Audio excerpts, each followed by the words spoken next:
Please subscribe Dhanu Birvas YouTube channel. ಬಾಣಲೆಯಲ್ಲಿ ನಾವು ಮೊಟ್ಟೆಯನ್ನು ಹೀಗೆ ಫ್ರೈ ಮಾಡಬೇಕು. ಎಗ್ ಬಿರಿಯಾನಿ ನೋಡಿ, ಇಲ್ಲಿ ಮೂರಿಟ್ಟಂಥ ನಮ್ಮದು ಐಟಮ್ಸ್ ನೀರುಳ್ಳಿ ಉಂಟು, ಟೊಮೆಟೊ ಉಂಟು, ಇಲ್ಲಿ ಫ್ರೈ ಮಾಡಿದಂಥ ನೀರುಳ್ಳಿ, ಹಾಗೆ ಎಣ್ಣೆಯಲ್ಲಿ ಫ್ರೈ ಮತ್ತು ಫ್ರೈ ಆದಂಥ ನೋಡಿ, ಎಣ್ಣೆಯಲ್ಲಿ ಹಾಕಿ ಸಣ್ಣಾಗಿ ಫ್ರೈ ಮಾಡಬೇಕು. ಫ್ರೈ ಮಾಡಿ egg biryani, special egg biryani, Dhanu Birvas egg biryani ನೋಡಿ. ಟೊಮೆಟೊನ ಹೀಗೆ ಬಿಸಾಡಬೇಕು. ಸ್ವಲ್ಪ ಉಳಿದಿತ್ತು, ಅದನ್ನು ಸಹ ಬಿಸಾಡಬೇಕು. ಬೇಯಿಸಾಡಿ ಅಲ್ಲಾಡಿಸ್ಬೇಕು. ಹೀಗೆ ಸೌಂಟನ್ನು ರಾಹುಲ ಅಲ್ಲಾಡ್ಸಪ್ಪ ನೋಡಿ.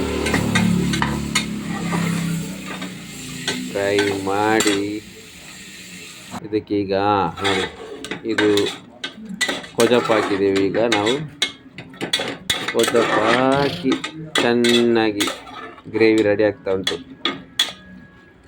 ಬಾಡ್ಸು ಹಾಕುದು ಎಗ್ ಬಿರಿಯಾನಿ.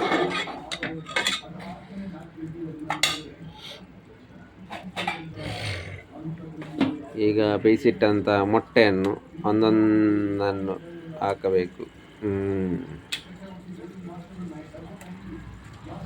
ಈಗ ರೈಸ್ ಹಾಕಬೇಕು. ರೈಸ್ ಹಾಕುವ ಮೊದಲು ವಿಡಿಯೋ ಬಂದಾಗಿದೆ. ಈಗ ಮಸಾಲ ಸೂಪರ್ ಆಗಿದೆ. ಮಸಾಲ ರೆಡಿ ಆಯಿತು ಎಗ್ ಬಿರಿಯಾನಿಗೆ. ಈಗ ರೈಸ್ ಹಾಕುವ ಮೊದಲೇ ನಮ್ಮದು ರೈಸ್ ಹಾಕಿ ಎಗ್ ಬಿರಿಯಾನಿ ರೆಡಿ ಆಗಿದೆ. ಬೆಂದು ಕೂಡ ಆಯಿತು ಎಗ್ ಬಿರಿಯಾನಿ ನೋಡಿ.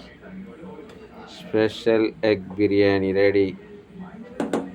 ವಾವ್,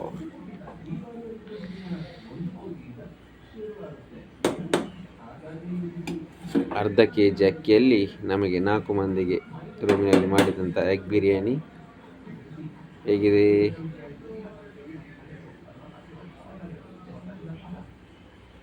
ಚಂದಾಗಿದೆ, ಸೂಪರ್ ಆಗಿದೆ ನೋಡಿ. ಎಲ್ಲರೂ ಟೇಸ್ಟ್ ನೋಡಿದ್ರು. ಈಗ ವಾವ್,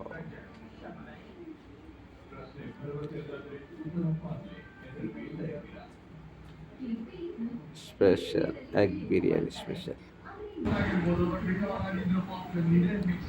ಒಂದು ಬಟ್ಟಲಲ್ಲಿ ಹೀಗೆ ಹಾಕಿ ಮತ್ತು ಮೊಟ್ಟೆ, ಎರಡೆರಡು ಮೊಟ್ಟೆ ಹಾಕಿ ಆರಾಮಾಗಿ ತಿಕ್ಕೊಂಡು ತಿಂತಾ ಇದ್ರೆ ಮಜಾನೇ ಬೇರೆ.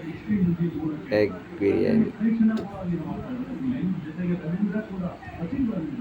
ನಾವೇ ತಯಾರಿಸಿ ತಿನ್ನೋದ್ರಲ್ಲಿ ಅದು ಮಜಾನೇ ಬೇರೆ.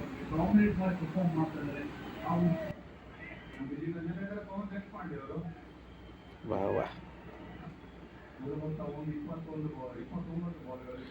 Thank you.